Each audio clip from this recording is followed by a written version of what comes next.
Welcome back, and thank you so much. In case you're just joining us this morning, we are celebrating women on this International Women's Day, the year 2023.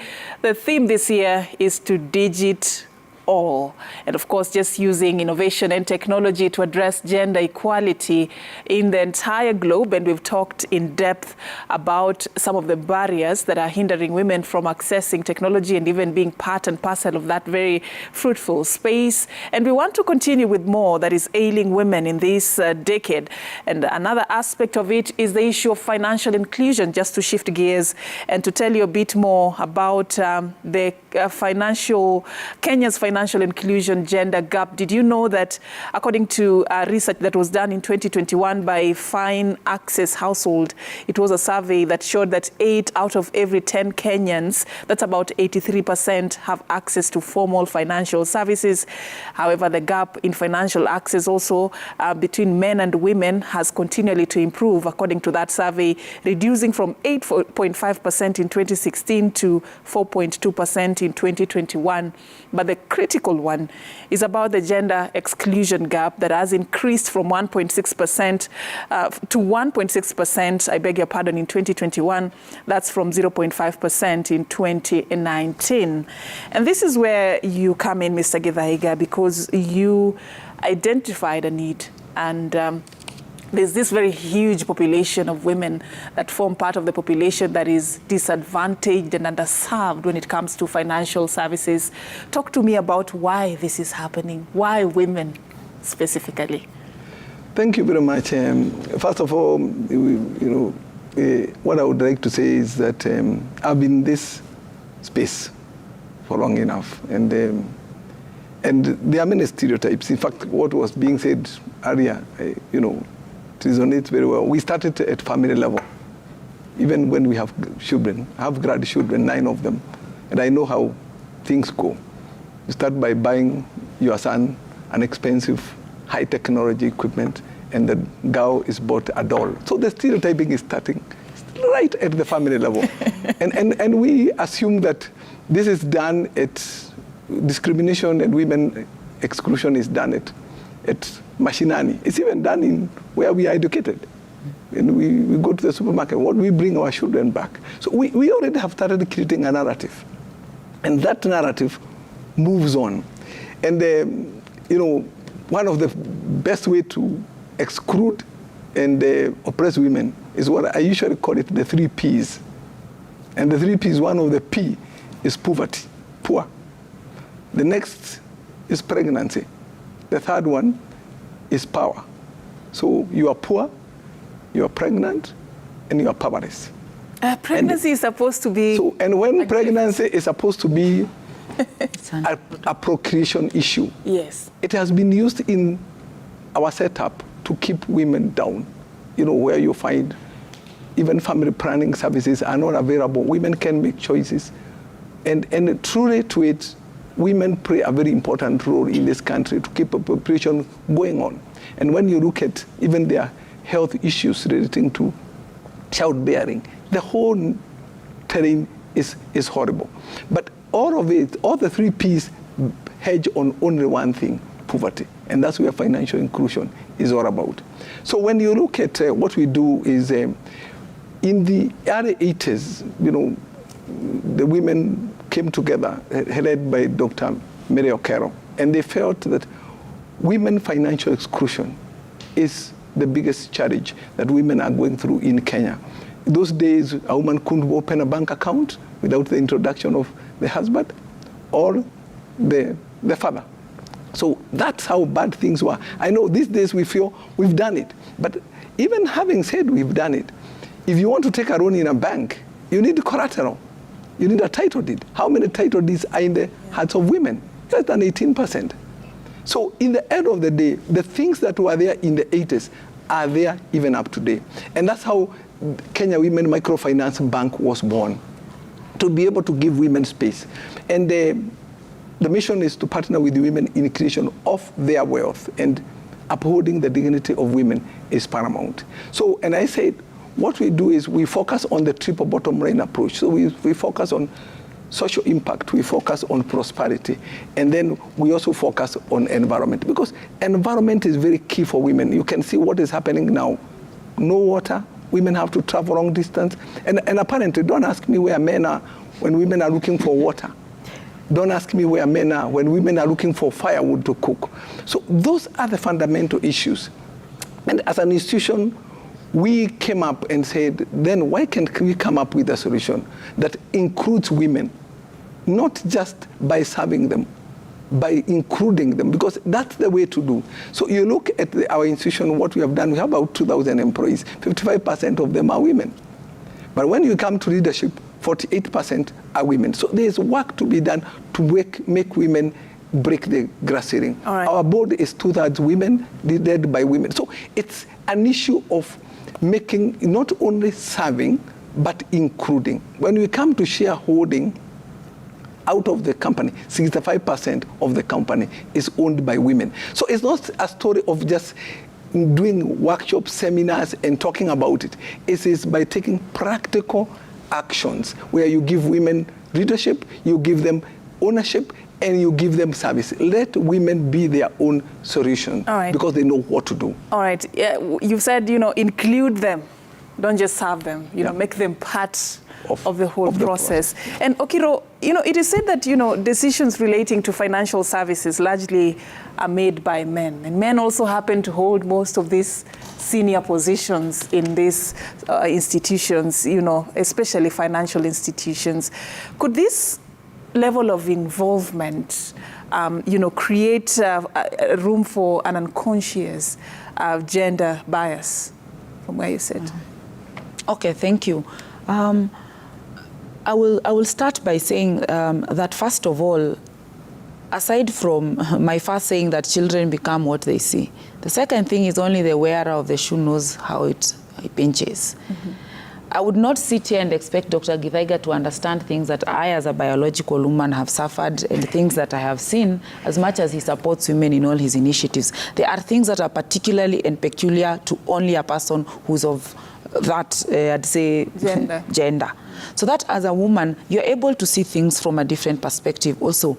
And also in terms of style of leadership, you'll find that women bring leadership that also emphasizes on empathy, emphasizes on soft skills. And also when you look at studies such that have really been made public, and also they have made a case for involvement of women in board leadership and top leadership, is that companies that have women equality, and that is diversity and inclusion, because diversity, inclusion, those are very many, there are two things.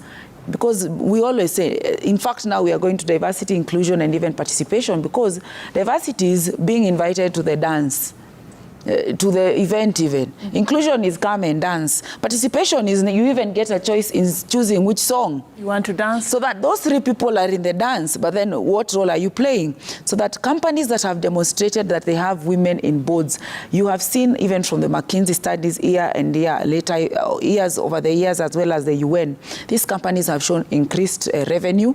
They have also shown lower turnover.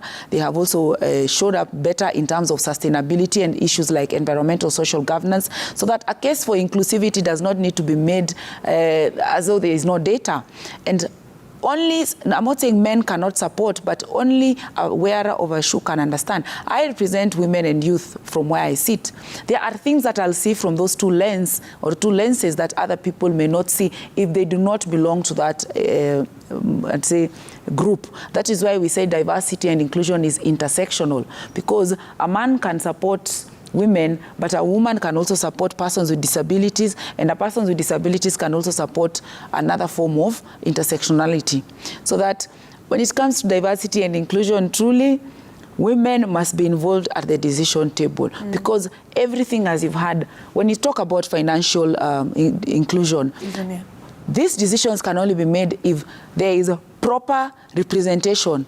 As to the second, I'll even use the second P, as to the issue of pregnancies, there's nothing wrong with pregnancies. What we don't remember is even in the negotiations for the Africa Continental Free Trade Area as to the role of gender and women in trade, unpaid reproductive work, you find it is women who actually who raise children in Africa, and I'm referring to Africa, in the formative years. They're the ones going to look for wood. In the papers today, you can see 40 billion is the number of hours spent by women going to look for water and firewood. So that is a lot of unpaid reproductive work that women do.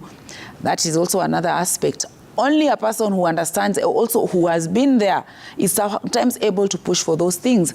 The last thing is even the issue of power, the last P. Why do we need women there? Because it is women who will push for policies, for instance, to curb child pregnancy. You have seen that now Nairobi County is launching the first safe house, and I thank our Honorable Lester Passaris. Women representatives and their role is such, that is why we have, because some things you can only see them from a perspective of the wearer of the shoe.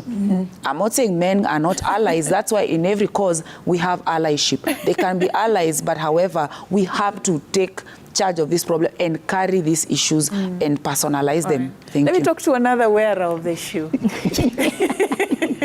Scholastica. From where you sit, what social norms, create the barriers for access to finance for women from your lenses? Socio-cultural barriers, there are many. Actually, I would say socio-cultural barriers are kind of root cause of all the problems and of financial exclusion. Like he mentioned,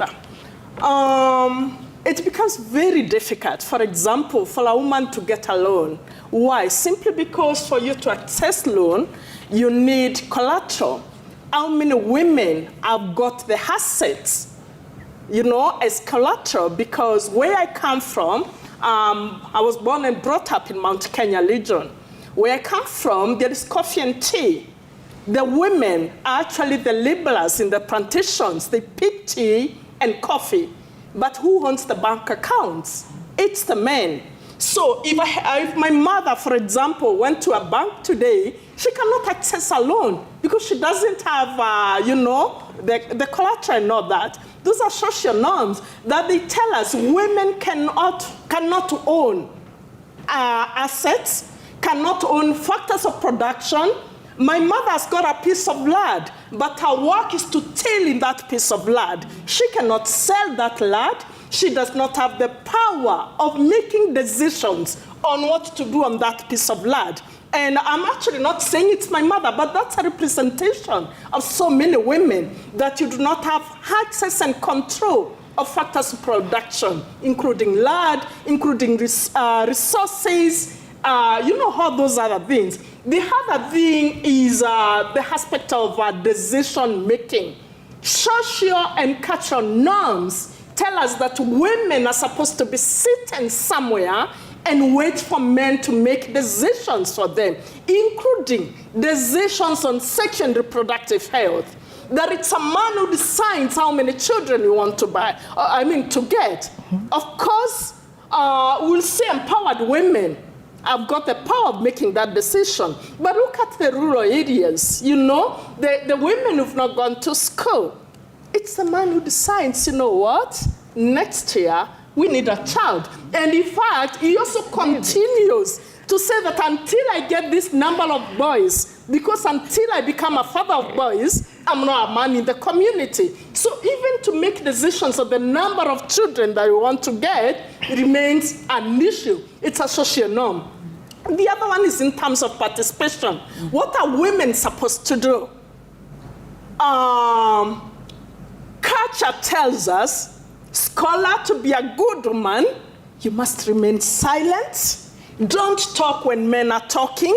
Don't say this when men have, you go to a meeting, just keep quiet so that the men can talk. So even in terms of participation, even in terms of speaking out our specific needs, our issues, it becomes a problem because that's what culture tells us. And then in terms of even making a decision on matters that pertains to your body. Right. FGM, we are talking about FGM. Who propagates it? The other day, we were actually trying to say that we want to have a policy, a law was passed, and we saw women demonstrating. Why were they demonstrating? Because the men in their spaces have said that they cannot marry a woman who has not gone through circumcision. And what does culture tell us? Culture tells us that if you are not married, you are less a woman. So if it calls for the FGM, then you need to go there. When it comes to issues of economic empowerment, we've had people talk about issues like an empowered woman is an arrogant woman. What does culture tell us? That a woman is supposed to be submissive. Yeah. That is even religion. Be submissive. You're not supposed to be too successful. You know? So you get to a certain level and you stop because you don't want to go beyond. Especially if you're not married yet, you'd be advised, don't invest a lot. You won't get a man to marry you. Okay. But on the FGM, though, there was a concern about also the role women play because the cutters are women. That's very true. So would you entirely blame it on the men? No, I do not entirely blame it on the men. I'll blame it on financial exclusion. Yeah. Why are women doing that? They are doing it as an income generating activity. So for them to earn an income, they must do the cutting. So if we have to curb FGM, then we must be able to come up with an alternative source of income for those women. We don't just tell them stop, because how else will they feed their children? Dr. Geraldine, let me add that. You know, you have come face to face with some of these social norms as you are trying to break the glass ceiling. Tell me a bit more about how your experience has been as an African woman growing in an African society with the issues that we are all discussing this morning. How has that journey been for you, and what is it that you have done that you would say has worked for you?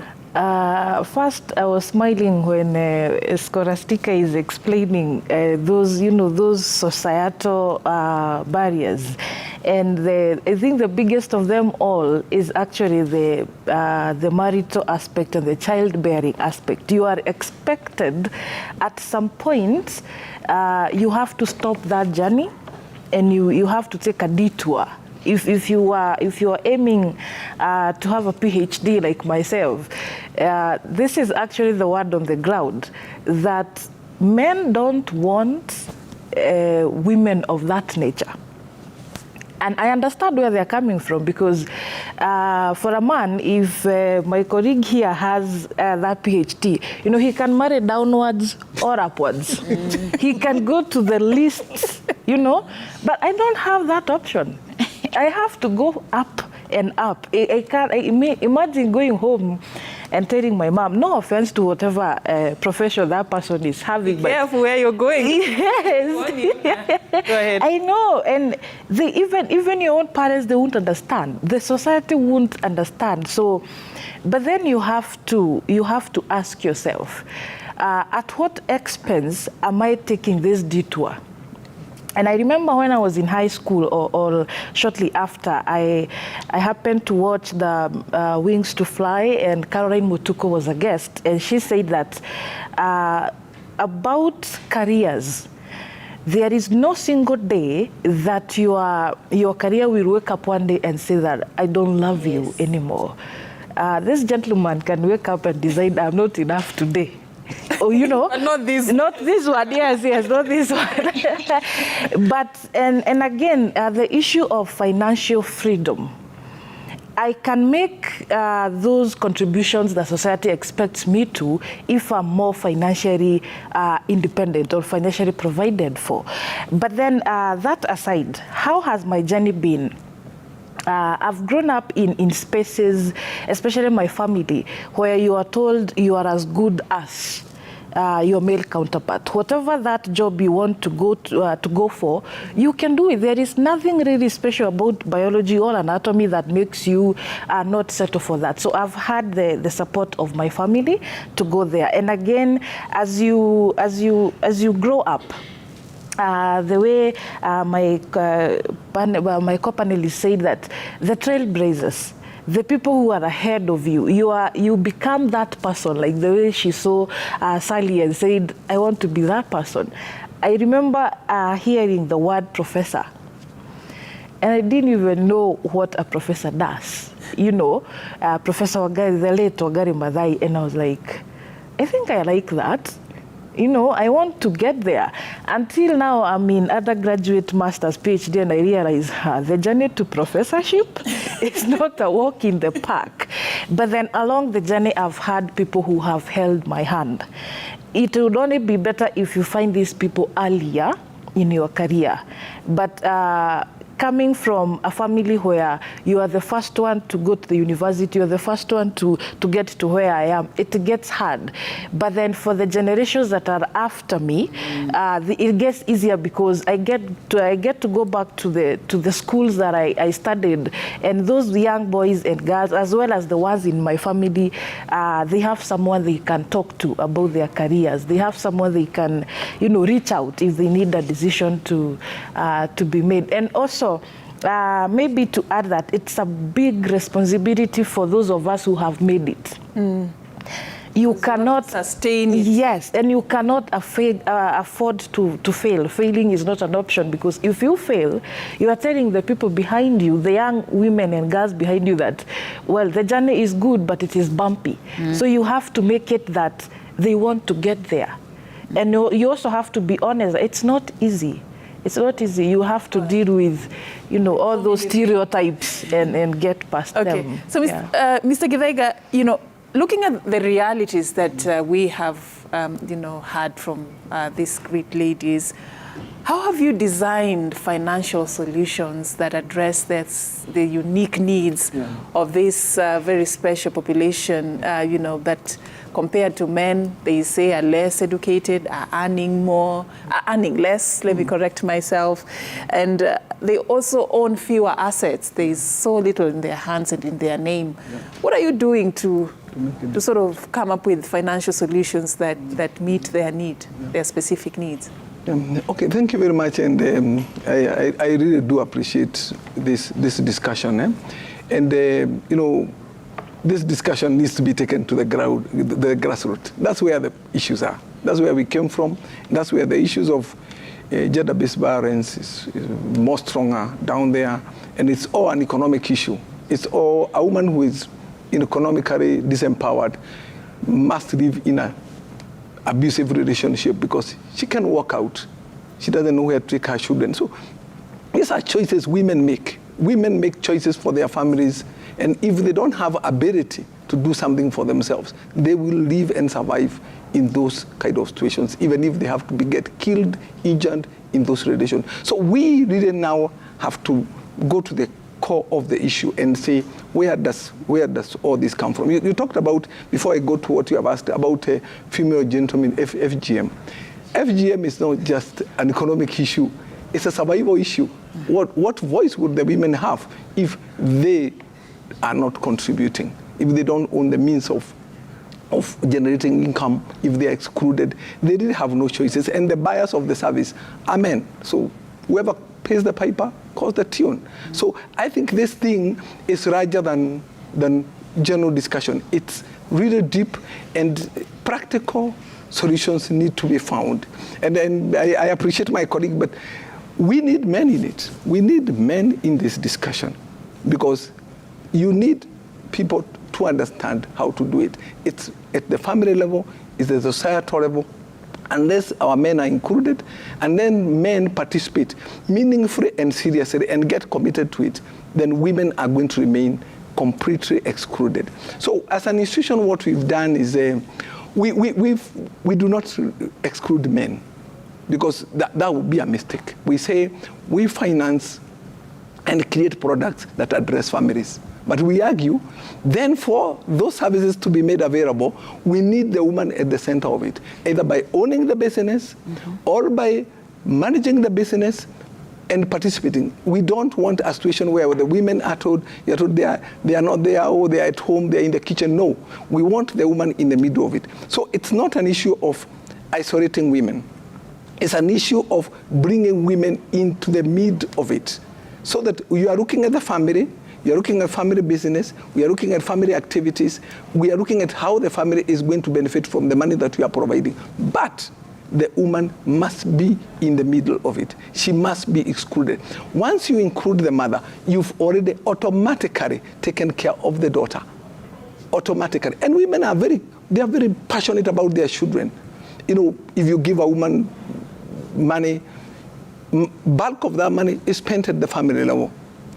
So you are sure that when you empower a woman, you have empowered the family. And in the process, then you get men who are growing up in that family who understand women issues. And the power of a woman. And that's what drives me. Yeah. Allow me to just ask you something. Is it true that women are better credit customers compared to men? Yeah, for sure. That I can tell you 100%. And I'll tell you the reason. Women, you can give a woman little money, she knows how to nurture it. You know, if you give a man 10,000, he asks you, what do I do with 10,000 shillings? What do I do with it?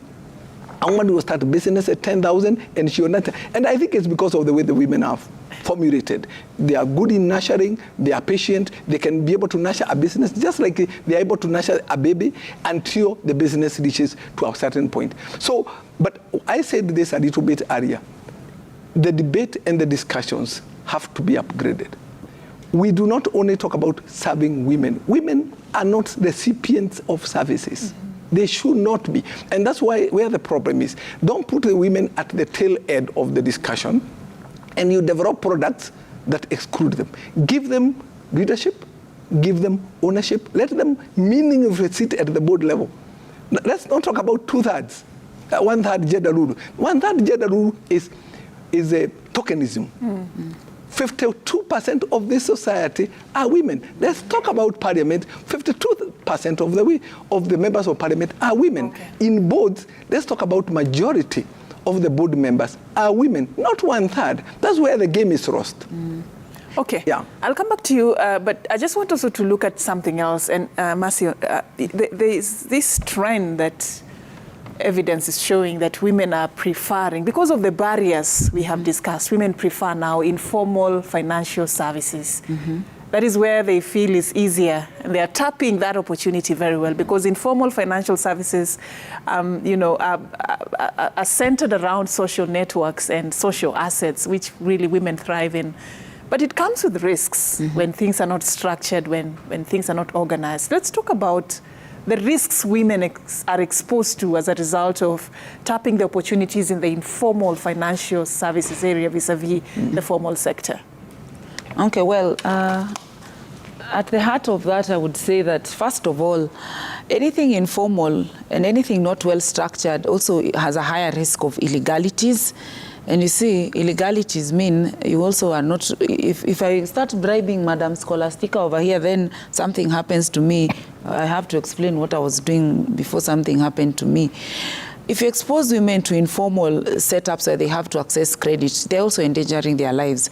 Let's also not forget that when it comes to gender-based violence, which I really must reiterate because it's a scourge and it's really at the center of a lot of things, gender-based violence, a good number of the perpetrators are usually known to the victim.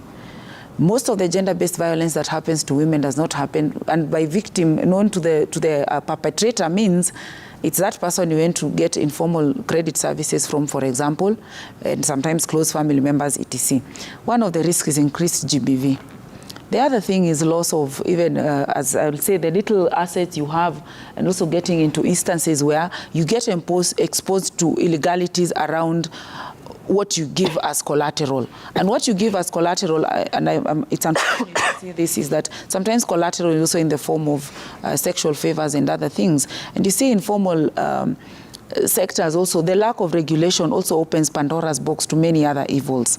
So that is not a good example, and it's not a good thing. However, what I will say is this: everything does not have to be structured in the form of banks, as we have had in that example. You do realize that cooperative societies and chamas, as they are in merry-go-rounds, have actually been at the bulk of this economy. And even the government in its manifesto, the current government, did recognize the role of MSMEs. So that I don't have to be the one to have collateral. The three of us here, we can look for something and putting a little money aside and we get collateral. So that when you think about formalization, outside of formalization around going to banks, we can actually tap into, I'll call them semi-formal, so that those risks of even losing property, because sometimes women have been conned into even giving out their land title deeds, giving out inheritance, giving up even collateral on security that is not really equal to what facility they are seeking. Let us empower women and access to credit. Access to credit is the launch of the women, the WEF, during the WEF forum last week by the CS for Gender. The first thing is around the launch of the Women Enterprise Fund. Yes, that's what I mean. We also have county governments that are really housing women in chamas. Not really that now they've opened a bank here, because now that becomes a whole other regulation issue. Bringing women together and saying, in this village, the 10 of you can actually come together and we will guide you, we will train you, because training is also important. And I think KWFT has done that. I remember even growing up, my mom used to attend those trainings, just so that you know, circles, what, because not all of us has to go to banks, but then are we giving these people this information? You know, people look at banks, they think that one is for clean people, people who went to school. I can't now enter there. As to GBV, I must just comment and say on the issue of FGM. Aside from it being motivation from women who actually participate in it, let us not forget that when you discuss about patriarchy being the main really root of women oppression, women suppression, and also these norms having been there to protect the patriarchy, the purveyors for patriarchy are women. So that just because someone is a woman does not mean they cannot be handholders and house that patriarchy. So women are also part of that, pushing the norms of patriarchy that oppress. They are not coming to this negotiating table with clean hands. Sometimes not really. Sometimes not really. Okay, Yes. so how do we tame these risks to make, she has talked about some level of usefulness in the informal financial services, in the informal financial sector. How do we tame the risks, to make it more efficient for women who find that as the only opportunity they can access services? To pick up from where she's left, I'll add another barrier to access of formal financial institution. And one of them is lack of information, that the women in the rural areas may not have the information regarding the, the formal financial institutions and especially what is expected of them. There are some documents they are supposed to fill in before they get those loans. Most of the women actually may not have the ability or the capability to read and write. Let's not forget that. So telling them to go and fill in those forms is actually pushing them away from the formal institutions. The other one is basically the aspect of fear. MSc conducted a study and identified fear as one of the issues that push women from accessing financial services from the formal institutions, that they do not know what to expect. That when they get there, they expect that they'll depend on someone to fill in these forms, to explain to them, and sometimes even the language used is not understandable to them. You'll tell me you need collateral. What is collateral? How do I understand what collateral is? You go for services or products like insurance. You tell me this is what it entails, but there are hidden disclaimers there that me and my other women cannot understand. So you depend so much on people. So how do we make it much better? And especially for the informal, what do we call them? Informal places where they can get money. Let's legalize it. Let's educate. Let's formalize it. Let us get it registered so that women can get money from their chamas, they can repay, and then the interest rate is also regulated so that women do not take advantage of other women as well. Yeah. Thank you, Scholastica. So we asked you also to be part of this broadcast and to share with us your thoughts and your views at Citizen TV Kenya. And we just want to sample some of what you've been saying online. Joining us now is Ayub Abdikadir. I wonder where he was when we were talking about Matters Women, but so we just want to hear your thoughts and some of the questions you're posing to my panel this particular morning, and of course, just mainly sharing more about what you celebrate about the steps women have achieved in society. And let me now allow Ayub Abdikadir to take you through that. Ayub, where were you? Disclaimer on that, it indeed is International Women's Day, and we did call unto you to send in your contributions on the hashtag Daybreak. The SMS code is 22422 at Citizen TV Kenya, at Ayub Abdikadir, and at Safin_Cheng. Here is a sampling of your feedback on the hashtag, and coming up shortly on your screens, this is what you said using that hashtag. Evantas Mutiga says, Happy International Women's Day to my wife, Libea, and my mom, Doris. They have been a pillar in my life. Their support and providence has been great. Bobo Tieno Owino says, I celebrate my mother, Mrs. Perez Achieng Owino.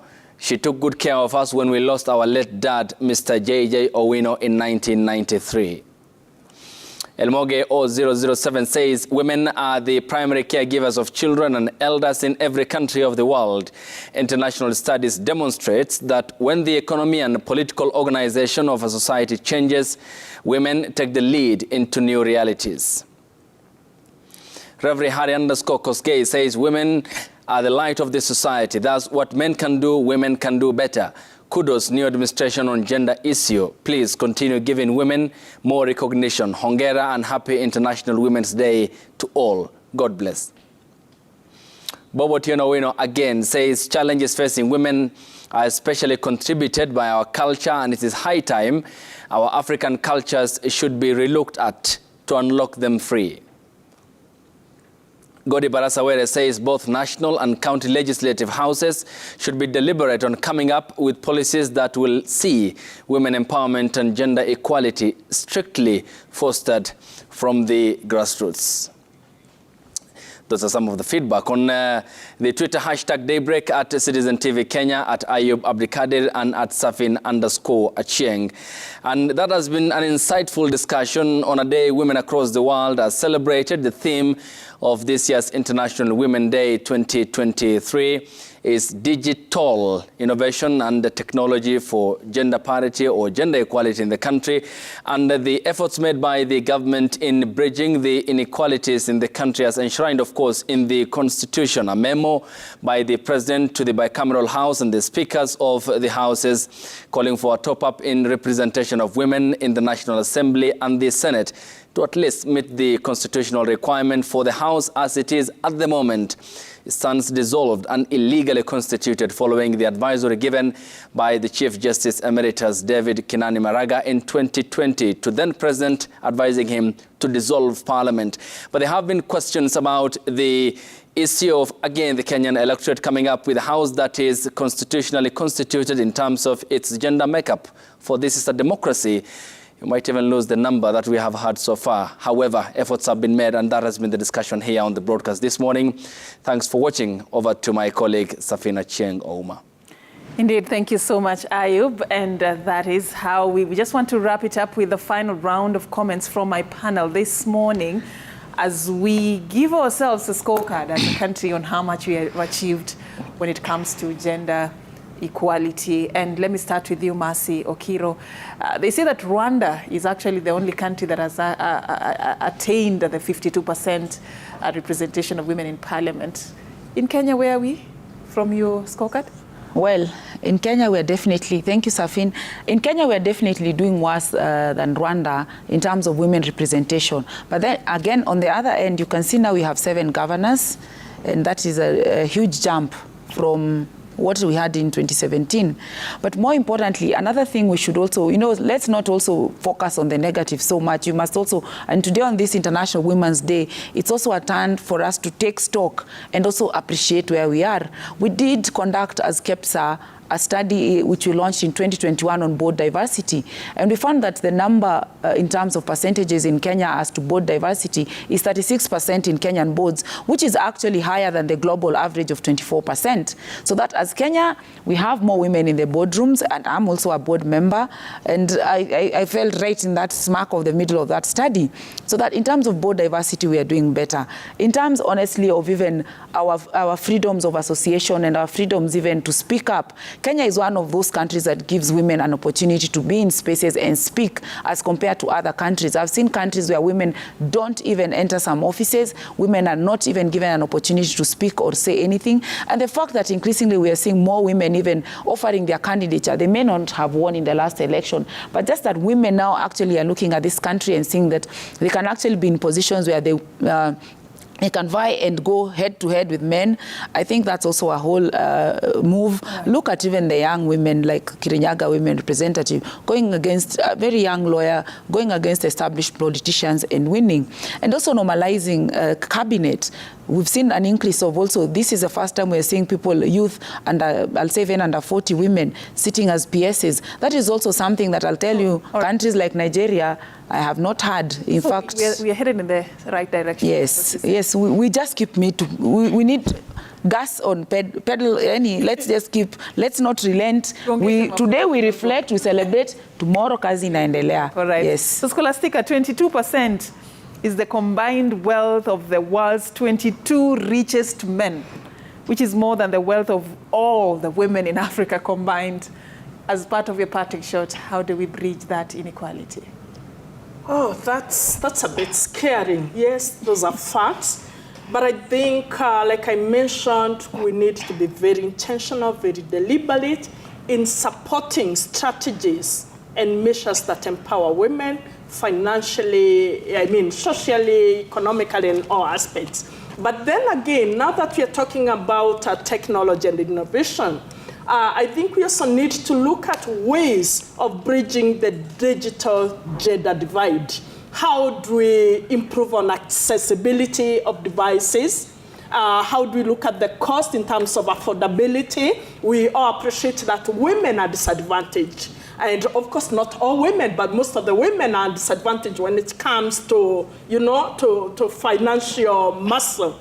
Then you also need to look at issues of literacy, digital literacy for that matter. We need to look at areas of communicating the value of technology. Like our colleague has mentioned that they did not have role models. What is it that technology can be able to do for us? Let's create content that speaks to the needs of women. Let women participate in creating that content. And the other one, let's address the issues of social norms that keep away women from accessing space that can make them gain on the financial matters. And finally, the issues of safety and security when it comes to technology. How do we ensure that our women can participate in the digital space and feeling secure, that there is no cyberbullying, there is no sexual harassment, the online sexual harassment? How do we ensure that women are partakers in the space, in the digital space, and not just onlookers? Observers. Yeah.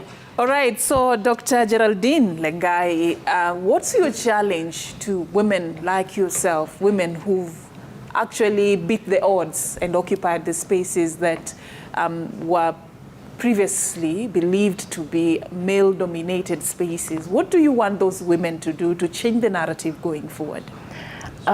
First, I would like us not to fail, like I said previously, because failing will be undoing the much work that some of us have actually done.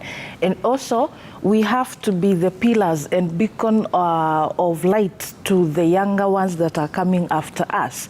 And we also have to make sure that we also don't become more barriers to fellow young women who want to join the space of pursuing STEM. And more so, we need to be the mentors that we didn't have. From way back in the primary school, high school, all the way to the university, we need to be the ones that are reducing that gap. We may not totally close it in the current time, but we need to be the ones that are reducing the gap of the number of women that are joining STEM in all aspects of science and technology. Mm-hmm. Yes. And Dr. Githaiga, there's a woman who could be watching you from a very remote part of this country, and they're wondering, okay, so you've said all these things. What opportunities do I have? How do I begin in this small corner of the world? What do you tell that woman? First of all, thank you. What I would tell that woman is that we need to take the services to the people. We need to move ourselves to where Kenyans are, and take the majority of our activity and our business down on the ground. And there is the issue we discussed about financial literacy. Financial literacy is very, very key. We need our women to understand how to access all these facilities we are talking about. How do you go about it so that they can be able to be included and to be able to participate. We discussed at one point about collateral. And I wanted just to point out that we need alternative ways of looking at collateral. Women can be trusted. We, like in our organization, we rely on alternative collateral. We do not talk about hard collateral, where women get together and they guarantee each other. And based on that, what we call social collateral, you can be able to access credit.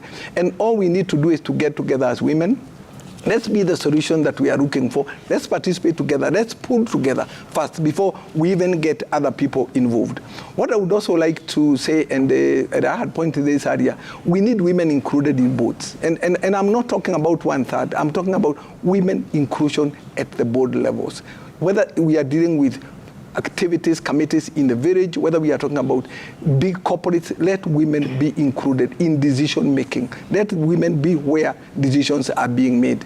And at the same time, increasingly now, the UN has come up with the women empowerment principles, where we focus on workplace, marketplace, and community. Let's all be signatories to those 7 women empowerment principles, where the institutions make deliberate decisions that they want to make sure that women at workplace are taken care of and they are given opportunity. We are serving the communities well, and we are taking about care of women issues. So without doing that, I think as corporates, we are not doing the correct thing. We need to be good corporate citizens by doing what is correct. It takes time to do bad things. Why do we take effort to do the wrong thing? It takes effort. Let's do what is correct. What is correct is include women in the workplace, include them in the marketplace, and take care of the societal issues. We need also financial institutions to come up with solutions that can address women issues. Yeah. What a way to end it. Thank you so much, Mwangi Githaiga, the Managing Director of Kenya Women Microfinance Bank, formerly known as the Kenya Women Finance Trust. This morning, we were also having the sit down with Dr. Geraldine Lengai, the winner of the 2022 L'Oreal UNESCO for Women in Science Sub-Saharan Africa Young Talent Award. We had also Scholastica Career, a gender inclusion specialist, and Mercy Okiro, the Vice Chair of the Gender Board of the Kenya Private Sector Alliance, and also at the National Construction Authority Board. Thank you, ladies and gentlemen, for creating time for us this morning. And that's how we end it here. From me, Safina Chiengoma, it's been a pleasure and absolutely fantastic to do this for you each and every Wednesday. We appreciate your time and your feedback on this show. Thanks for watching, and quite very inquisitive and educative discussion regarding women, of course. And one of most talked about women leaders in the world is the former German Chancellor, Angela Merkel, who had steered the biggest economy in Europe. Yeah. And of course admired because of her charisma, how she approached issues, and seen as the Copernican constant to address some of the European problems, a vacuum she left, and the war in Europe, which seems to be now getting the attention, but not as required to solve that diplomatically. And of course, the former House Speaker of the United States of America, Nancy Pelosi. By the way, there's a very good book she has documented, Pelosi Power, how she survived in the context of the American political establishment, and therefore the importance of women in leadership and how influential they are in terms of crucial decisions. Thanks for making time, much appreciated. We look forward to more engagements with you and of course others and stakeholders. And thanks to you for your feedback. The hashtag has been Daybreak, the SMS code 22422 at Citizen TV Kenya, at Ayub Abdikadir, and at Safin_Chieng. Again, happy International Women's Day. Happy International Women's Day. Thank you. Up next is Willis Raburu, still recuperating from what happened on Sunday. So each goal for a day, it's Sunday to Sunday. Willis will be here with his segment. And thanks for watching. We appreciate your time and company for watching Daybreak. We'll see you next week by the grace of God. Good morning.